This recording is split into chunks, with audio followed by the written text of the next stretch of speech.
This talk is called Motion Sickness because we're in flux.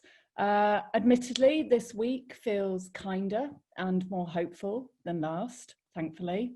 But, you know, the last few months have been tough, relentless, exhausting at times, yet also inspiring, hope-inducing, even energizing. And so today I really wanted to give a personal as well as an institutional perspective on change and what I call future-facing grappling.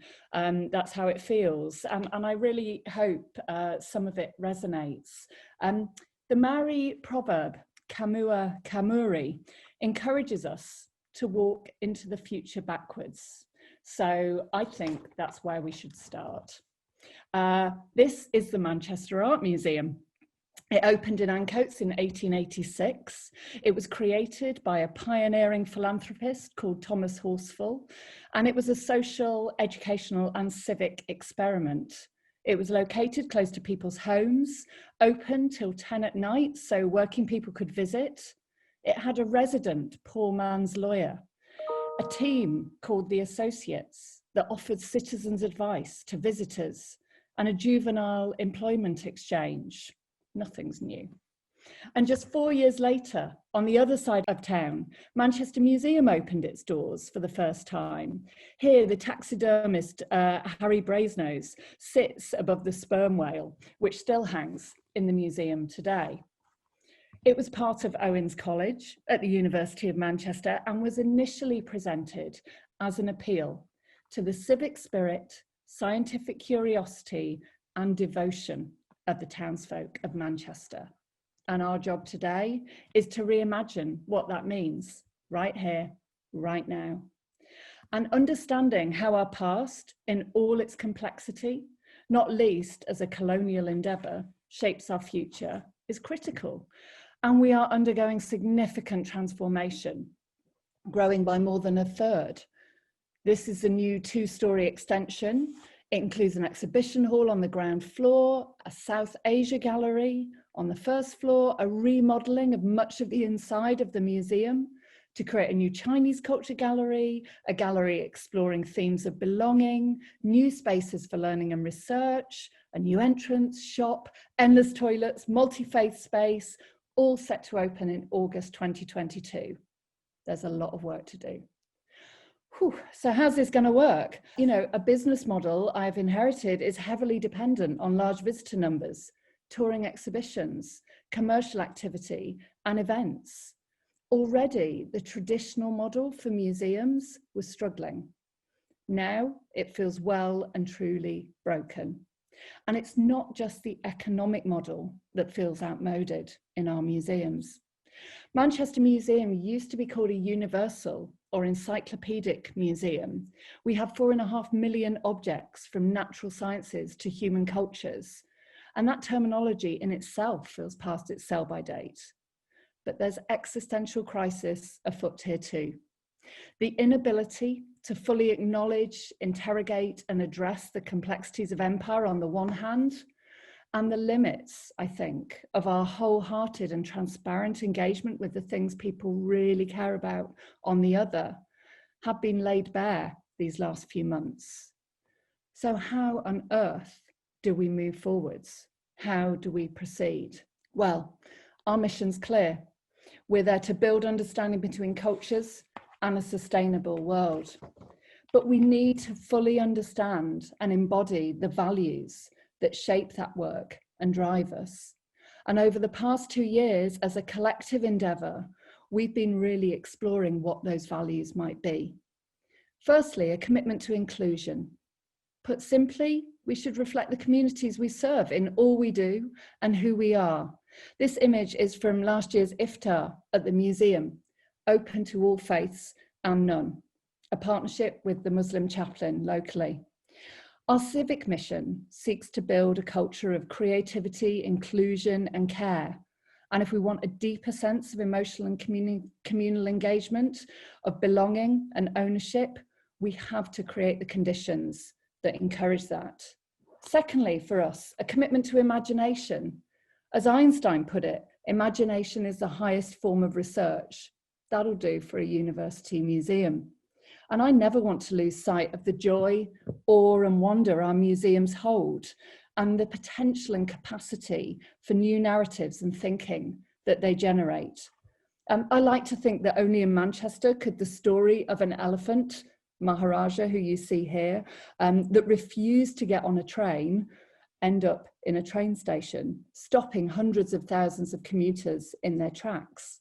We fell in love with the idea of taking Maharaja into Piccadilly, and no amount of logistical or financial challenge, or indeed pigeon shit, was going to stop us. And finally, a commitment to care. A year ago, we unconditionally returned 43 secret, sacred and ceremonial items to 4 Aboriginal communities after extensive work with AATSIS, the Australian Institute of Aboriginal and Torres Strait Islander Studies, and source communities. And we're committed to developing a new ethics of care, which extend beyond collections to people, ideas, beliefs, and relationships.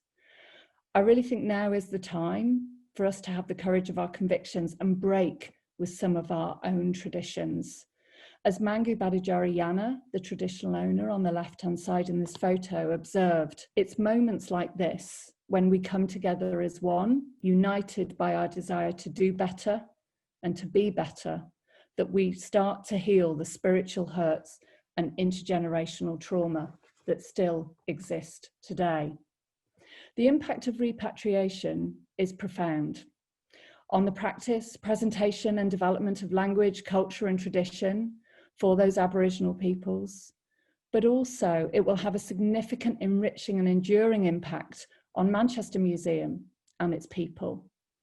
Colleagues have spoken about being moved personally and professionally by the process. And we've discussed as a museum how, as we're committed to reflecting the complexity of the human condition and people's understanding of the world and each other, we have to find space for the spiritual and the emotional. Care and compassion are important attributes of healthy communities on all scales, including our institutions. This starts with people, museum workers, not our collections. And we're committed to developing a culture of mutual care and support. Since I started, we've had alongside our capital project, we've had a dedicated staff wellbeing programme, Boost. And recently, during lockdown, one-to-one art therapy sessions were available for staff and volunteers.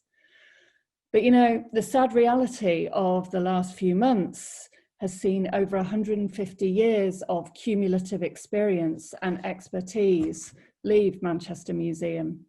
We have 20% less staff this year than last. We're diminished. Valued colleagues and friends left way too soon.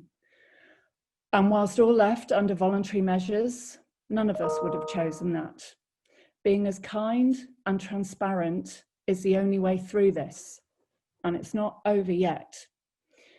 However, counterintuitive though it may be, whilst it may seem that now is the time to retrench, protect, look inwards, I absolutely believe this moment and the future requires what Linda Tuiwe-Smith calls a radical compassion that reaches out, that seeks collaboration and is open to possibilities that can only be imagined as other things fall into place. So, whistle stop, I want to give a sense of what this looks like at the moment. And actually, first and foremost, what this looks like is listening. We have to listen. We have to listen harder.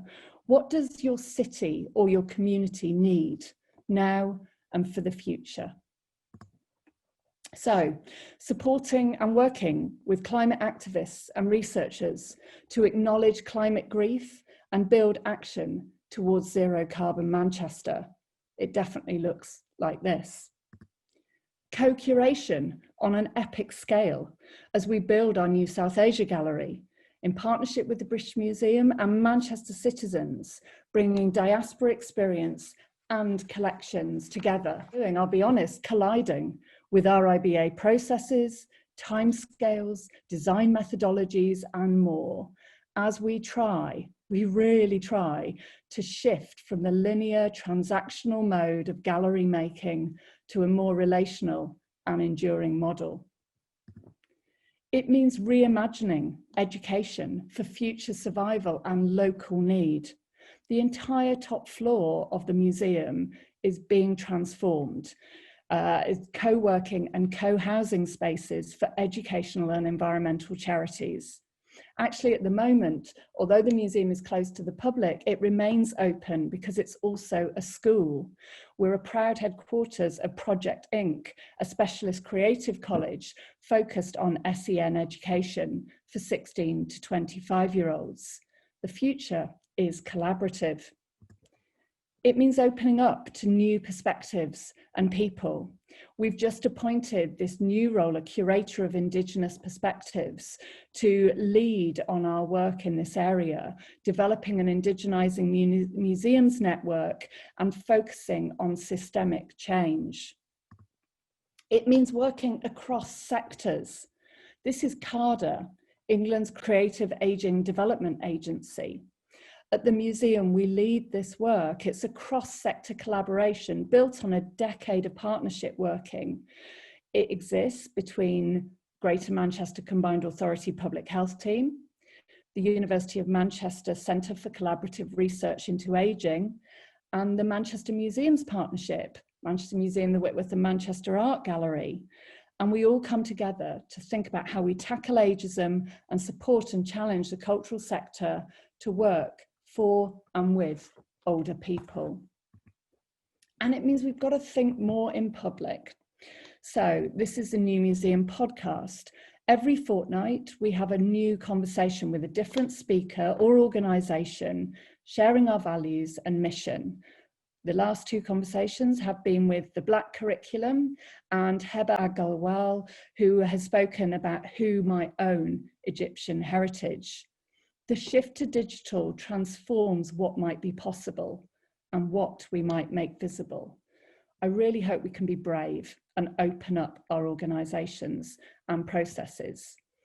We're reflecting on our work and partnerships and transformations on our Hello Future blog in an effort to do that. But what I really wanted to do just briefly was share some of the questions and things we're grappling with at the moment. And I scribbled them all down on a bit of paper, and I'm just going to read some of them out. These are the how questions. How do we reset or reimagine or rethink? So how, when working in a very hierarchical system, in my case, the university, do we flatten the structures at the museum, distribute leadership and decision-making? How do we advocate powerfully for a more relational approach? It usually takes longer. It usually costs more. How collectively in our museum and the sector do we have the courage of our convictions? How are we building understanding between cultures and making a sustainable world? Questions are important, more so than answers at this time, I'd suggest. The top floor of the museum has a wonderful quote painted on its end wall. It's by John Shah. It says, "The future is not some place we are going to, but one we are creating. The paths are not to be found, but made." And I hold on to this.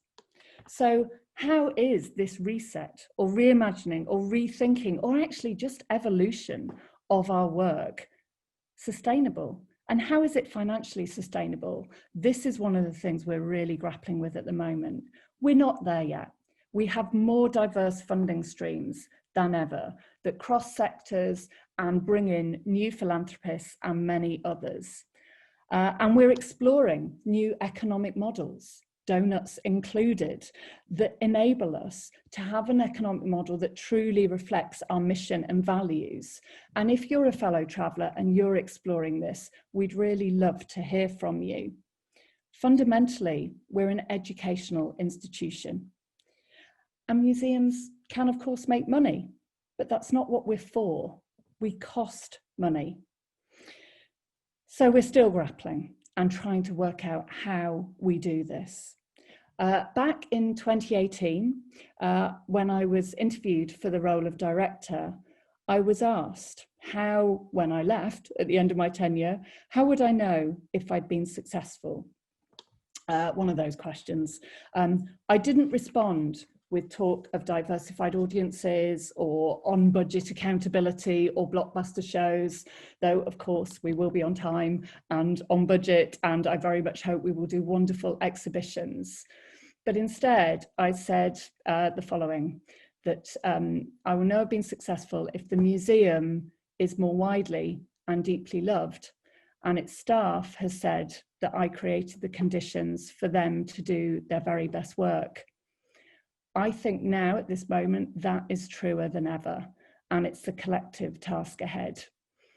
We keep asking the questions.